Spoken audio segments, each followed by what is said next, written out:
зертханалық жұмыс, қосымша бағдарламалар арасындағы ақпарат алмасуына бағытталған құралдар. Жұмыстың мақсаты қосымша бағдарламалар арасындағы ақпарат алмасуына бағытталған құралдарды зерттеу. Программалық үзіліс кез келген программалық үзілісті сипаттайды. INT командасы арқылы орындалады. MS-DOS өздерінің модульдермен және қолданбалы программалармен әрекеттесу үшін 20HT-дан 3PH-ге үзілісті қолданады. BIOS программалары есте сақтау құрылғылары сақталатын және қолданбалы программалар басқа үзілістерде де қолданылады. Үлкен және аз номерлі болады. Тікелей жету каналы ол перифериялық құрылғылармен қолданылады. Яғни жоғары жылдамдықта оперативті жадымен мәліметтермен алмасуы орталық процессордың қатысынсыз орындалады. Енгізу-шығару порттары арқылы компьютерлерге түрлі құрылғыларды қосуға болады. Оның мүмкіндіктерін кеңейтуге сәйкес. Компьютерлердің көбісінде ең болмағанда 2 тізбекті және 1 параллельді порт болады. Әр порт компьютерде анықталған енгізу-шығару адресін қолданады. Бұл адрес негізгі жадыда сақталатын енгізу-шығару құралдары және операциялық жүйе арасында әрекеттесу үшін резервтелген. Виртуалды құрылғылар драйвері. Драйверлер ол программалық утилиталар. Сол немесе басқа перифериялық құрылғыларды қамтамасыздандыратын, мысалы дисплей, принтер, аудиоадаптер және тағы сол сияқты.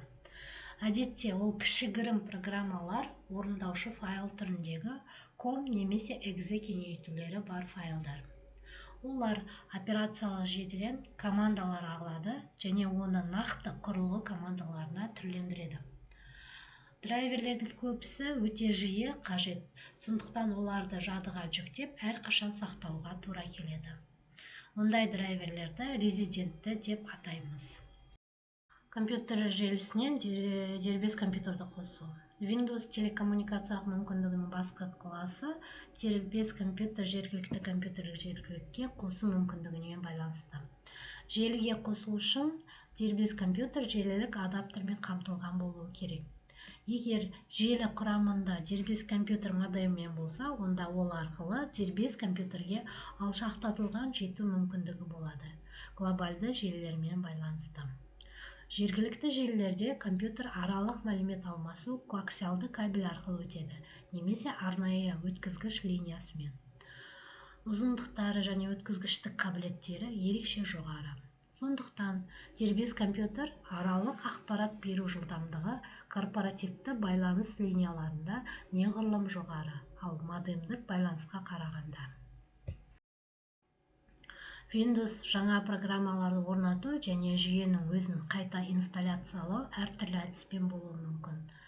Run командасын пайдаланып, старттық менюдің және қосымшаның setup немесе install пусктік файлын, олардың орналасуын немесе инсталляциясын жасауға болады. Басқару панелінің утилиталарының құрамына add, remove программа утилитасы кіреді, яғни программаларды қосу немесе жою. Windows телекоммуникациялық мүмкіндіктері. Операциялық жүйе Windows орнатылған дербес компьютер информатиканың қуатты орталығына айналады. Ол әрекетін жасай бастайды, егер сіздің компьютеріңізге сай аппараттық құралдармен қамтамасыздандырылған болса. Телефондық модемдермен немесе факс модемдермен электрондық почтаны ұйымдастыру үшін оның глобальды әлемдік желіге қосылуымен. Осындай қамсыздандырумен дербес компьютер желідегі кез келген басқа компьютермен байланысуға мүмкіндік береді және олармен екі жақты мәлімет алмасуды жасайды.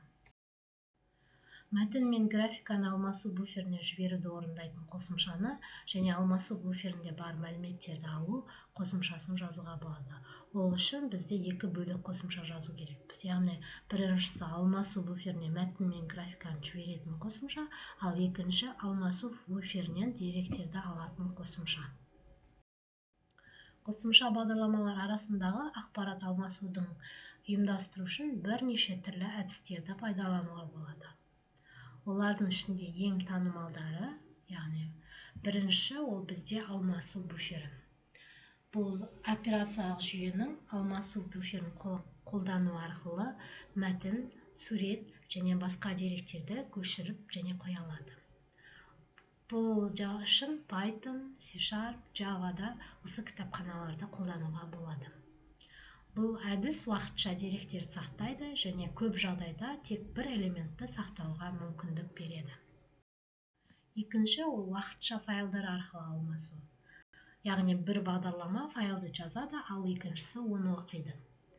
Пайдалану саласы ол үлкен көлемді деректер алмасу, суреттер, кэштелген ақпараттар.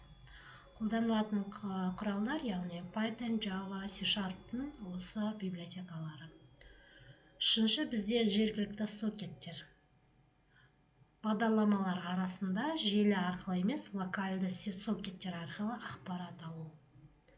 Бұл жерде бізде Pythonда socket ZMQ деген кітапханаларды қолдануға болады, C#да TCP-ді қолдануға болады, Java тілінде сервер сокетпен қолдануға болады.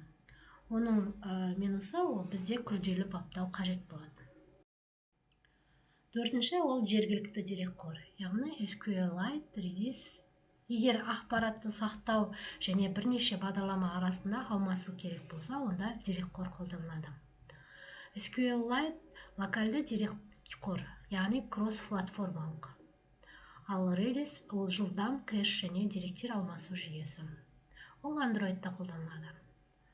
Бесінші, бізде жүйелік IPC, яғни ол Windows'та қолданылады және Linux операциялық жүйесінде.